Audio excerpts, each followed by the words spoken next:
जय श्री राम दोस्तों, वॉक पर चर्चा में आपका स्वागत। आज मैं चर्चा करना चाहता हूँ भारत की आज़ादी के दौर के ऊपर बने हुए OTT प्लेटफॉर्म पे जो सीरीज आई है सोनी पे, फ्रीडम एट मिडनाइट, उसके बारे में देखिएगा ज़रूर,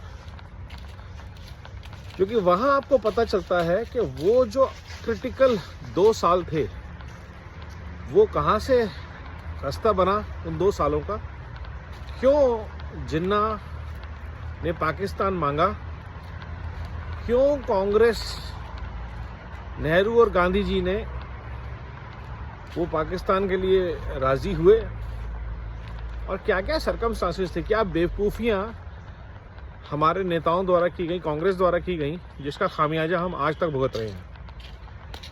ये चीज़ें जानना इसलिए ज़रूरी है कि वही गलतियाँ दोबारा हो रही हैं। तब भी गांधी नहीं मान रहे थे कि जिहादियों के साथ आप नहीं रह सकते।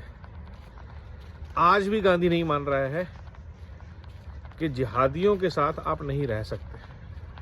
तब भी जिन्ना ने सही बात कही थी कि हमारे रहन सहन कल्चर अलग है, हमारे रीजनल भाषा सेम हो सकती है, लेकिन जो कल्चर में डिफरेंस है, मुसलमान भी पंजाबी, सिख भी पंजाबी, हिंदू भी पंजाबी, लेकिन मरे सबसे ज़्यादा हिंदू और सिख।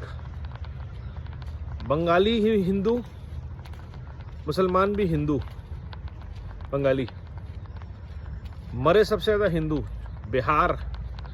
तो जहाँ भी आप जाएंगे, ना भारतीय पहले, ना कल्चर, ना रिजलम पहले। एक बंगाली मुसलमानी मुस्लिम बंगाली है, और ये 1947 की रियलिटी में बिल्कुल क्लियरली बताया गया है, दिखाया गया है। और कांग्रेस ज़बरदस्ती लगी रही कि नहीं, हम हिंदुओं की पार्टी नहीं है, हम भारत की पार्टी है, हिंदू मुस्लिम सिख ईसाई सब की पार्टी है। जबकि जिन्ना ने इसको अलग कर लिया था, और मुसलमानों, जो भारत के मुसलमानों ने लगभग हर क्षेत्र में इस बात को मान लिया था।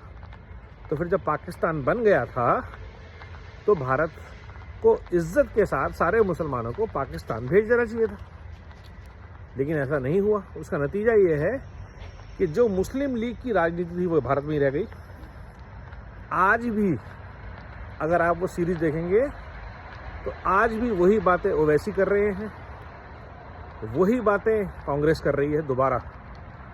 ओवैसी फिर से कहते हैं कि मुसलमानों की नुमाइंदगी नहीं है, मुसलमानों की नुमाइंदगी नहीं है, और कांग्रेस फिर से कहती है कि हिंदू मुस्लिम नहीं करना।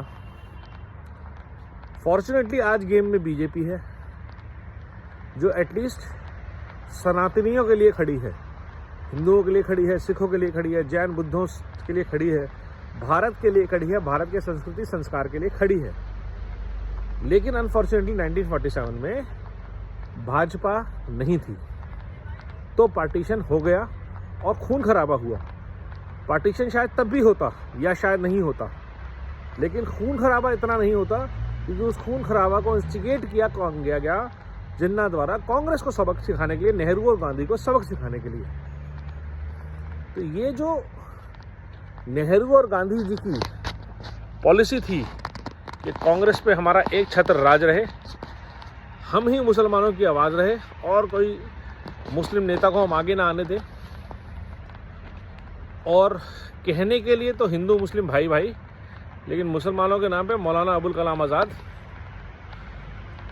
जिन्ना वॉज नेवर अ जिहादी kind of Muslim, he was a very very modern lawyer kind of guy, and he could have representative Muslims in India in a very very progressive manner had he been tackled way back in 37 or 40s, early 40s. His ego was taken care of. He chose to play the Muslim victim card because he was rejected and sidelined by Nehru and Gandhi in the whole game plan.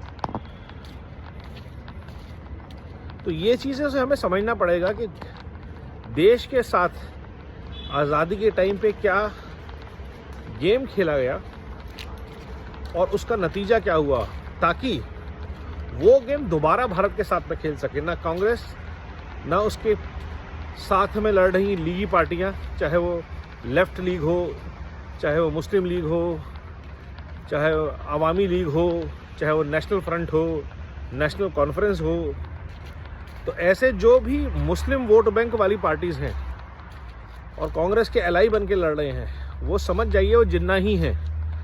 तो आज जिन्ना और कांग्रेस मिल के अगर लड़ रहे हैं तो फिर कौन मरेगा और कितना ज़्यादा स्केल पे मारकाट होगी, ये आप सोच सकते हैं। ये देश के लिए बहुत चिंता का विषय है, तो इसलिए ज़रूर देखिएगा, ज़रूर अपनी हिस्टोरिक नॉलेज को ब्रश कीजिए, सीक्वेंस ऑफ इवेंट्स को समझिए और मैसेज को बार बार समझिए। बटेंगे तो कटेंगे, एक रहेंगे तो सेफ रहेंगे। तो ना बटना है ना कटना है, एक रहना है और सेफ रहना है। नमो भारत, वंदे मातरम, जय हिंद।